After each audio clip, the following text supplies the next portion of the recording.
നമസ്കാരം. നടിയെ തട്ടിക്കൊണ്ടുപോയി ആക്രമിച്ച കേസിൽ നടൻ ദിലീപ് കുറ്റവിമുക്തനാക്കപ്പെട്ടു. വർഷങ്ങൾ നീണ്ടുനിന്ന വിചാരണയ്ക്കും അതേപോലെ തെളിവുകളുടെ പരിശോധനയ്ക്കുമൊക്കെ ശേഷമാണ് ഇപ്പോൾ ഈ വിധി വന്നിരിക്കുന്നത്. ദിലീപ് കുറ്റവിമുക്തനാകുമ്പോൾ അവശേഷിക്കുന്ന ഒട്ടേറെ ചോദ്യങ്ങളും അതോടൊപ്പം തന്നെ ഒട്ടേറെ യാഥാർത്ഥ്യങ്ങളും കേരളീയ സമൂഹത്തിൻ്റെ മുന്നിലുണ്ട്.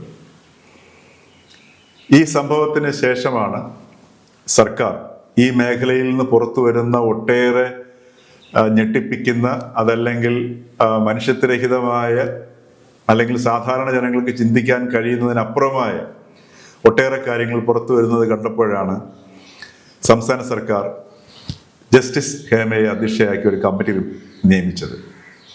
അങ്ങനെ ഹേമ കമ്മിറ്റി റിപ്പോർട്ട് സമർപ്പിക്കുകയും ചെയ്തു. ഈ ഹേമ കമ്മിറ്റി റിപ്പോർട്ടിന്റെ പൂർണ്ണരൂപം കണ്ട് കേരള ഹൈക്കോടതി ഞെട്ടിത്തരിച്ചുപോയി എന്നാണ് കോടതി അഭിപ്രായപ്പെട്ടത്. അതിൽ അതിൽ വളരെ പ്രധാനപ്പെട്ട ചില ഭാഗങ്ങൾ ഇനിയും പുറത്തു വരാനുണ്ട്. പുറത്തു വന്ന ഭാഗങ്ങൾ തന്നെ വളരെയധികം ഒരു ഞെട്ടിപ്പിക്കുന്ന അതല്ലെങ്കിൽ വളരെയധികം അസ്വസ്ഥമാക്കുന്ന, ഒരു സമൂഹം എന്ന നിലയിൽ നമ്മളെയൊക്കെ അസ്വസ്ഥമാക്കുന്ന വിവരങ്ങളാണ് അതിലുള്ളത്.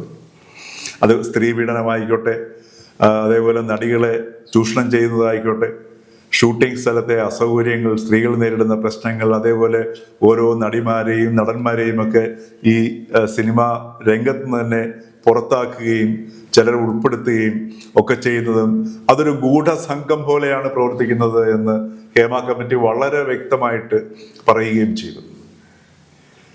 അപ്പോൾ അതിനുശേഷം ഒട്ടേറെ പരാതികളും വന്നു. ഈ പരാതികൾ എല്ലാം സംസ്ഥാന സർക്കാർ അന്വേഷിക്കുന്നതിനായിട്ട് സംവിധാനങ്ങളുണ്ടാക്കി, പ്രത്യേക അന്വേഷണ സംഘത്തെ ഉണ്ടാക്കി. പക്ഷേ ഹേമ കമ്മിറ്റിയെ റിപ്പോർട്ടിനെ തുടർന്നുണ്ടായിട്ടുള്ള പരാതികളും അതിനുശേഷം ഉണ്ടായിട്ടുള്ള അന്വേഷണം എല്ലാം തന്നെ ഒന്നും തന്നെ ഒരു ഫലവും കണ്ടെത്തിയില്ല എന്നുള്ളതാണ് ഇപ്പോൾ നമ്മുടെ മുമ്പിലുള്ള ഒരു യാഥാർത്ഥ്യം. ഇത് സൂചിപ്പിക്കുന്നത് കേരളത്തിൽ ഈ ഒട്ടനവധി കേസുകൾ ഇപ്പോൾ ഉണ്ടായിട്ടുണ്ട്. ഇപ്പോൾ രാഷ്ട്രീയ രംഗത്ത് ഇപ്പം രാഹുൽ മാങ്കൂട്ടത്തിൻ്റെ കേസും ഉണ്ടായിട്ടുണ്ട്. ഏറ്റവും പ്രമാദമായ ഒരു സംഗതിയായിരുന്നു ഈ ഹേമ കമ്മിറ്റി റിപ്പോർട്ടിൽ ഉന്നയിക്കപ്പെട്ട വിഷയങ്ങളും അതേപോലെ ഈ നടി ആക്രമിക്കപ്പെട്ട വിഷയവും. ഇതിനകത്ത് നിന്നെല്ലാം മലയാളിയുടെ മുമ്പിൽ തെളിയുന്ന വളരെ ലളിതമായ ഒരു യാഥാർത്ഥ്യം എന്ന് പറയുന്നത്, സ്ത്രീകൾ ആക്രമിക്കപ്പെട്ടു കഴിഞ്ഞാൽ ആക്രമിക്കുന്നവർക്ക് സ്വാധീനവും പണവും ഉണ്ട് എന്നുണ്ടെങ്കിൽ യഥാർത്ഥ കുറ്റവാളി ശിക്ഷിക്കപ്പെടുന്നില്ല എന്നുള്ളതാണ്. ഇപ്പൊ ഈ നടിയെ ആക്രമിക്കപ്പെട്ട കേസ് തന്നെ എടുത്തു നോക്കാം. ഒരുപക്ഷെ ദിലീപ് കുറ്റക്കാരനല്ലായിരിക്കാം. പക്ഷേ സംസ്ഥാന സർക്കാർ അപ്പീലിന് പോകും, മുകളിലത്തെ കോടതിയെ സമീപിക്കും എന്ന് പ്രഖ്യാപിച്ചിട്ടുണ്ട്. അതെന്തുമായിക്കൊള്ളട്ടെ, ഇപ്പൊ നിലവിലുള്ള വിധി അനുസരിച്ചിട്ട്, സെഷൻസ് കോടതിയുടെ കണ്ടെത്തലനുസരിച്ചിട്ട് ദിലീപ് കുറ്റക്കാരനല്ല. എന്നാൽ വെറും ഒരു ഡ്രൈവർ മാത്രമായ പൾസർ സുനിക്ക് എങ്ങനെയാണ് ഈ ദീർഘമായ വർഷങ്ങൾ ഇത്രയും കേസ് നടത്താനും സുപ്രീം കോടതിയിൽ പോയി മുതിർന്ന അഭിഭാഷകരെ ഏർപ്പെടുത്തി കേസ് നടത്തി ജാമ്യത്തിലിറങ്ങാനും, അതോടൊപ്പം തന്നെ അദ്ദേഹം ഇവിടെ കേരളത്തിൽ മുന്തിയ കാറുകളിൽ വളരെ സമ്പന്നമായ രീതിയിൽ അതല്ലെങ്കിൽ വളരെ ലക്ഷൂറിയസ് ആയിട്ടുള്ള രീതിയിൽ ഇവിടെ ജീവിക്കാനും അദ്ദേഹത്തിന് എങ്ങനെ സാധിക്കുന്നു? അപ്പോൾ അതിൻ്റെ പിന്നിൽ ഒരു പണശക്തി അതാരാണെന്ന് നമുക്കറിയില്ല. അപ്പോൾ ഈ നിലവിലുള്ള സെഷൻസ് കോടതിയുടെ വിധി പരിശോധിക്കുകയാണെങ്കിലും ഇത് വളരെ വ്യക്തമായി വരുന്നു. ഈ പൾസർ സുനിയുടെ പിന്നിൽ പ്രബലനായ ഒരു വ്യക്തി ഉണ്ട് എന്നുള്ള യാഥാർത്ഥ്യം പച്ച യാഥാർത്ഥ്യമായിട്ട് നമ്മുടെ മുമ്പിൽ തെളിഞ്ഞു നിൽക്കുകയാണ് ചെയ്യുന്നത്. അത് ആരാണെന്ന് നമുക്കറിയില്ല. ഇപ്പോൾ ദിലീപിനെ വെറുതെ വിട്ടിരിക്കുന്നു. അപ്പൊ ഈ ഒരു യാഥാർത്ഥ്യം, ഈ ഒരു ഗൂഢസ്രോതസ് അത് കണ്ടെത്താതെ പോകുന്നു. അതോടൊപ്പം തന്നെ ഹേമ കമ്മിറ്റി റിപ്പോർട്ടിൽ പറഞ്ഞിരിക്കുന്ന ഈ അനാശാസ്യമായ നടപടികൾ, ദിലീപിന്റെ കാര്യം തന്നെ എടുത്ത് നോക്കുകയാണെങ്കിൽ ഈ സംഭവം, ഈ നടി ആക്രമിക്കപ്പെട്ട സംഭവം ഉണ്ടാകുന്നത് വരെ മലയാള സിനിമയെ തൻ്റെ കാൽക്കീഴിൽ നിർത്തുന്ന ഒരു സമീപനം ദിലീപിന്റെ ഭാഗത്തു നിന്നുണ്ടായിരുന്നു. പ്രഗത്ഭരായ പല നടന്മാരെയും, ഉദാഹരണത്തിന് തിലകനെ പോലുള്ള നടനെയൊക്കെ, അസാധാരണ പ്രതിഭയായ നടനെ വളരെ സർഗാത്മകമായ ഒരു നടനെ, ഇത്രയും പാരമ്പര്യമുള്ള ഒരു നടനെയൊക്കെ നിഷ്കരുണം മലയാള സിനിമയിൽ നിന്ന് അകറ്റി പൂർണ്ണമായി നിർത്തുന്നതിൽ അദ്ദേഹം വിജയിച്ചു.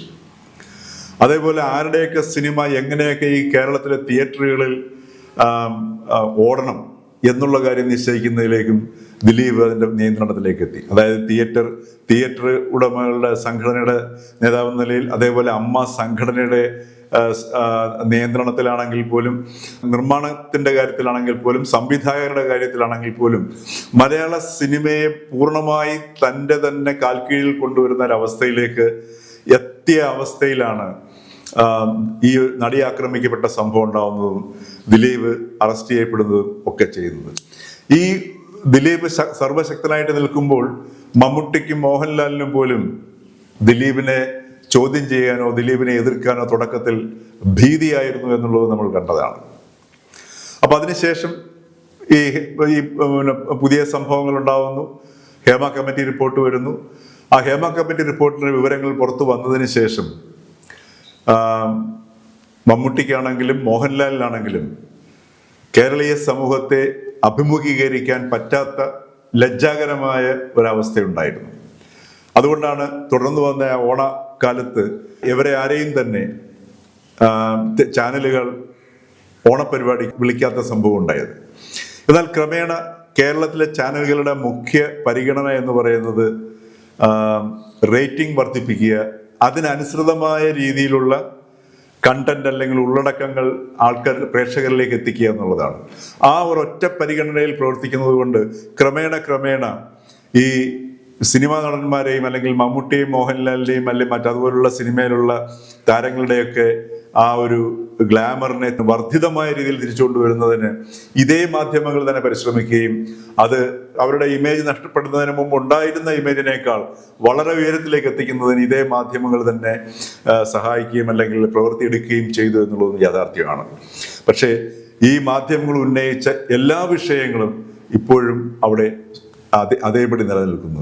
ഇത് സൂചിപ്പിക്കുന്നത് പ്രബല ശക്തികൾക്ക്, അതായത് നമ്മളുടെ ഭരണകൂടത്തിലും അതേ സ്വാധീനവും അതുപോലെ തന്നെ സാമ്പത്തിക ശേഷിയുമുള്ള വ്യക്തികൾക്ക് നമ്മളുടെ നിലവിലുള്ള സംവിധാനത്തിൽ മാധ്യമങ്ങളെ ഉപയോഗിച്ചുകൊണ്ട്, കാരണം മാധ്യമങ്ങളും അതിനോട് ചേർന്ന് നിൽക്കുന്ന ഒരു സമീപനമാണ് നമ്മളിപ്പോൾ കാണുന്നത്. കാരണം കുറേ വൃത്തികേടുകൾ പുറത്തു വന്നു. ആ വൃത്തികേടുകൾ പുറത്തു വന്നതിന് ശേഷം അതിലൊന്നും തന്നെ യഥാർത്ഥ കുറ്റവാളികളോ അല്ലെങ്കിൽ ആ മോശപ്പെട്ട പ്രവണതകൾ ഇല്ലാതാകുന്നതിലേക്കോ നയിക്കുന്ന ഒരു രീതിയിലും കാര്യങ്ങൾ പോകുന്നില്ല. ഇതിനേക്കാൾ ഉപരിയായിട്ട് ഇത് ഓരോ പെൺകുട്ടിക്കും അതല്ലെങ്കിൽ ഓരോ സ്ത്രീക്കുമുള്ള ഒരു സന്ദേശം കൂടിയാണ്. ഏതെങ്കിലും അപമര്യാദയോ അല്ലെങ്കിൽ മോശപ്പെട്ട അനുഭവം ഉണ്ടായിക്കഴിഞ്ഞാൽ കേരളത്തിലെ ഈ നിയമ സംവിധാനത്തിൽ നിന്ന് നീതി ലഭിക്കില്ല എന്നുള്ള ഒരു തോന്നൽ കൂടി ഉണ്ടായിക്കഴിഞ്ഞാൽ ആർക്കും അതിനെ കുറ്റം പറയാൻ പറ്റില്ല.